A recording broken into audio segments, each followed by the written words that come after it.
This is TV Podcast Industries. It's the middle of summer, and I'm talking about what I'm watching while we're not podcasting.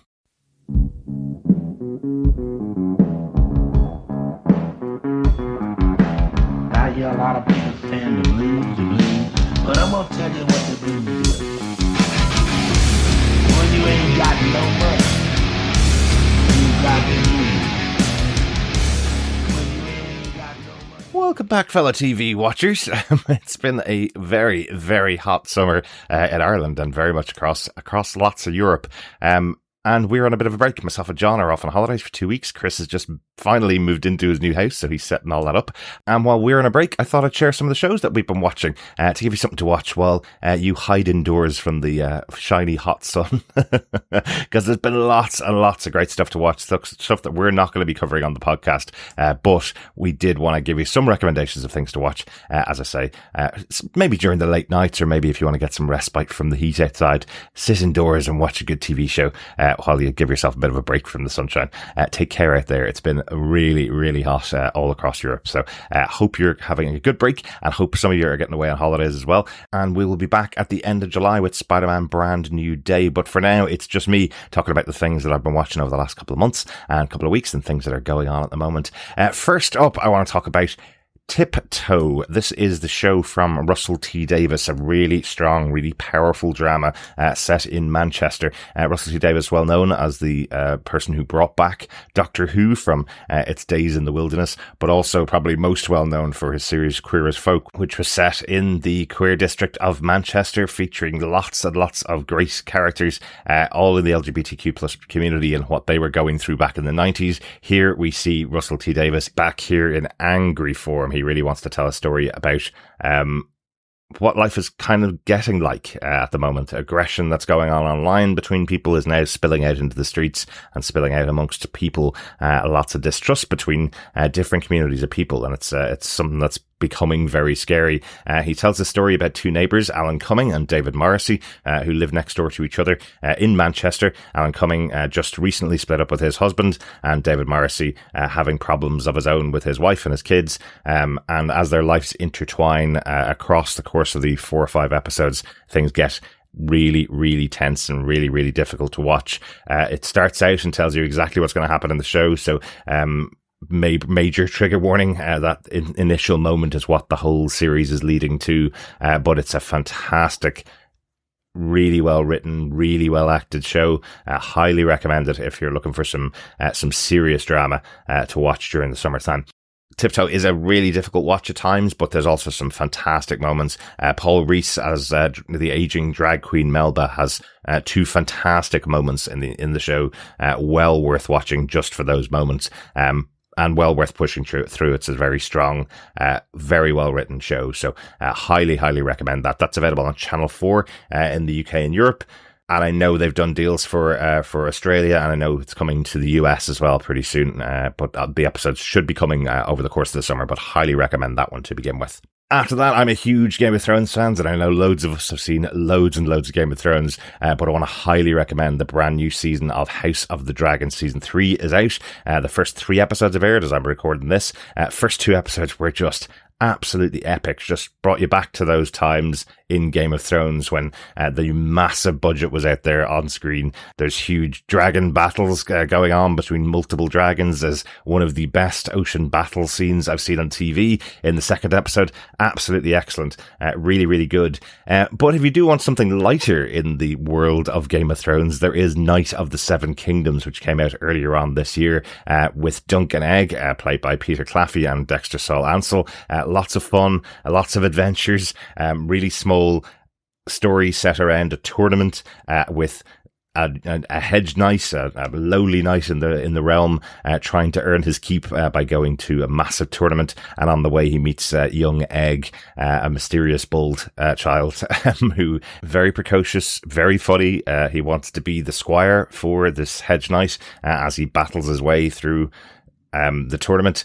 Really fun, very different for Game of Thrones, very short episodes as well, but absolutely heartbreaking at times as well. A really well told story. It's definitely something to recommend, especially if you're someone that has kind of moved on from Game of Thrones and don't want to see something similar to Game of Thrones. Is a very different style to this one, but certainly well worth a watch as well.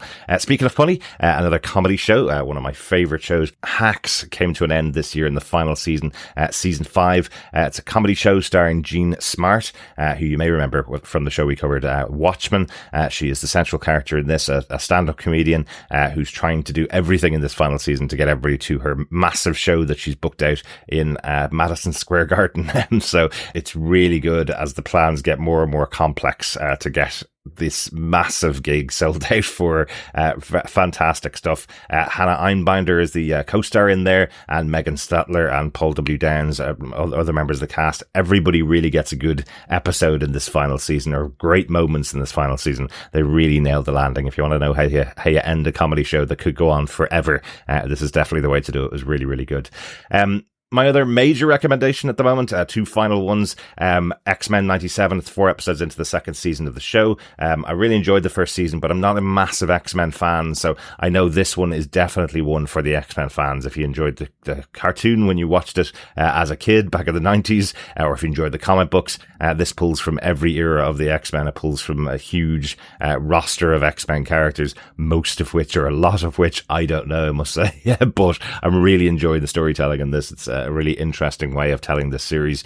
It comes from the former executive producer from the show, Bo DeMeo. He was involved in both the first and second season of the show, so I don't know what the third season has to come, but he did deliver an excellent X-Men show with the first season, and the second season's been really good as well, and the team there pulling together and creating this really good show to watch. So if you're looking for some Marvel stuff that we're not covering on the podcast, check out X-Men 97.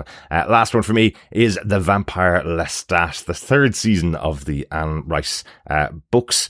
Started out with the first 2 seasons being Interview with the Vampire. This third season is The Vampire Lestat, all about Lestat the rock star, telling his stories of his history through his songs, and how he is interacting with this new idea of fame that he's come across. It's absolutely fantastic. Sam Reid, who plays Lestat, if you've seen him in the first 2 seasons, he is even better in this third season. He just embodies the character of Lestat, one of my favorite fictional vampires out there, Lestat. So, but there's so many other great characters in this. It's a really complicated show, really interesting seeing the perspective of the Vampire Lestat after the first 2 seasons dealt with the perspective of, what we thought was Louis de Pontelac, and turned out to be another character. And as this season is progressing, you're seeing things from a different perspective. So well worth watching, especially if you've seen those first 2 seasons. Fantastic show. Other than that, some other recommendations from the rest of the team here. John has been watching the 4th season of The Legend of Vox Machina on Prime Video. He's a massive fan of that show. Tends to watch it while I'm recording and editing other podcasts that he's not on. So I haven't seen a huge amount of it, but he's saying this 4th season is really, really good. He's enjoying some of the new characters and enjoying the team being back together as well. Really good. Chris, in between moving house, has been watching Shrinking on Apple TV with Jason Segel and Harrison Ford. Has been highly recommending that to me for months and months and months. So go have a watch that if you have a subscription to Apple TV. And as you'll probably see from the other recommendations that I've got in from some of our other listeners, I think it's probably time for me to bite the bullet and add another service, Apple TV, to my list of subscription services that I have. I think I have 6 at the moment, and I just was avoiding Apple because I don't have a discount for it. So but there's tons and tons of great stuff to watch over there. So those are from Chris and from John. Other things to do and to watch. Taskmaster is a show I highly recommend. Find a participant or a contestant that you like on any of the seasons. There's about 20, I think now, or 21 seasons so far. Find one that has a contestant that you like, and I hope you'll fall in love with that, and then you can watch all the rest of the series.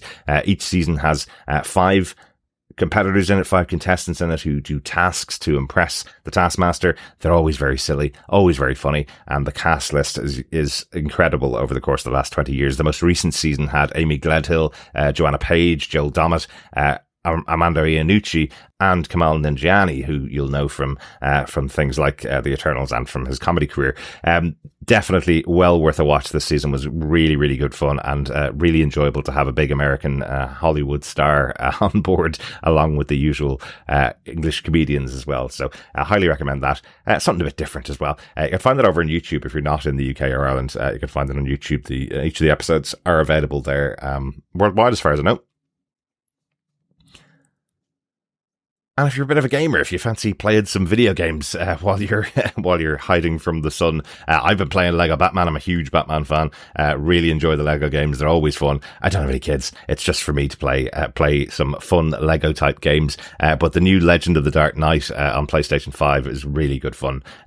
Takes a view of all of the versions of Batman right back to the 60s, all the way through the Nolan films, the Tim Burton films, all those different versions of Batman, all the video game versions of Batman, and all the way up to the present day, and melds them all together into a pretty comprehensive and pretty comprehensible story, telling you how they've moved through all the generations. So you have Robin becoming Nightwing, you have Barbara Gordon becoming Batgirl, and you have all the rest of the villains. Of course, Joker going all the way from Cesar Romero right up to the most recent version, Heath Ledger's version. They didn't get to Barry Keoghan, unfortunately, but I'm sure they'll get a download of him in the future as well. But highly recommend that. But I've just finished that the last couple of weeks. Finished the story, but loads and loads of collectibles to get around. So that's always well worth the bang for the buck that you get from a Lego game. It usually lasts me about 5 or 6 months, which is great fun. One other one for film and TV fans, 007 First Light, the first Bond game in many, many years, just came out a couple of months ago. Started that. It's kind of the way that James Bond becomes 007. You get to train as if you're Bond. Really good, really fun action game. Starring Patrick Gibson, who you may know from Dexter Original Sin. He plays the main role of Bond. Really good fun. And you get to learn loads and loads of techniques that Bond uses in various missions. Very, very cool. So been playing that a lot as well. So that's all my recommendations. They were Tiptoe, House of the Dragon Season 3, Night of the Seven Kingdoms, Hacks, the final season, Season 5, The Vampire Lestat, X-Men 97, John recommended Vox Machina, Season 4, and Chris recommended Shrinking on Apple TV, along with Vox Machina, Season 4 as well. So lots of stuff to keep you company and keep you going up until the next time we're back here in TV Podcast Industries. This was inspired by a question that I got in from Coffee and Vodka, and he shared some recommendations as well. He was recommending X-Men 97, Vampire Lestat. He also recommended Banshee, which is on HBO Max for any fans of The Boys who are missing Anthony Starr. He recommended that again. I started off watching that. I watched the first 2 episodes of that. Yeah, it's really enjoyable. It's a very violent show, really good. It's kind of got that Reacher type style to it. But Anthony Starr once again playing another reprehensible character, let's say. Well worth checking that one out. Joe Herbst also has recommended tons of Apple TV shows. He's suggested Severance, Silo, Murderbot, Dark Matter, Pluribus, Foundation, For All Mankind, Monarch, and Mythic Quest, which has Rob Mack from It's Always Sunny in Philadelphia in it. So lots and lots over there. I think he's just getting me to buy the Apple TV subscription as well. So lots and lots of stuff to watch. I know I watched Pluribus last year. I really enjoyed that. That was a fantastic show starring Ray Seahorn. Really, really good. So highly recommend watching that if you do have an Apple TV subscription.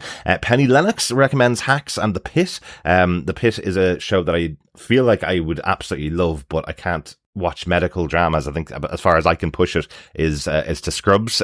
Anything beyond that with the way they show the injuries and operations, I'm just a bit too squeamish for that, even though I'm a massive horror fan. I can't take it in real life. So I haven't watched any of The Pit, even though it's on HBO, which I do have. I haven't watched any of it yet, but maybe someday I'll get to watch the episode that has our wonderful friend Drew Powell from Gotham, who got lots of plaudits for his episode of The Pit. Maybe I'll just watch that episode and see how I go.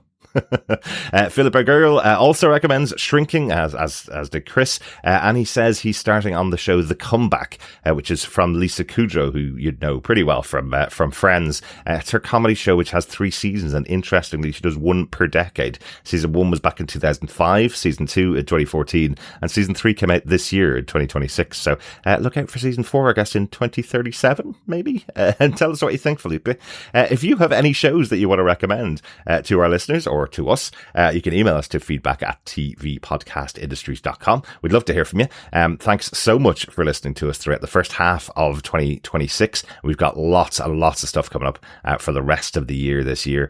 Check out our website over at tvpodcastindustries.com. Subscribe to the podcast there to get access to all the shows we'll be covering for the rest of the year. And you can also see the schedule for the rest of the year. Anything that I see coming up that we hopefully will be covering, you should see it over there on the schedule. Thanks so much for joining us. We will talk to you again in a couple of weeks' time.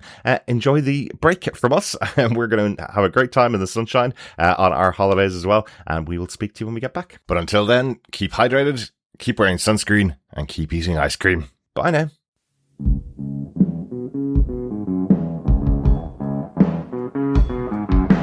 I hear a lot of people saying the blues, but I'm gonna tell you what the blues is.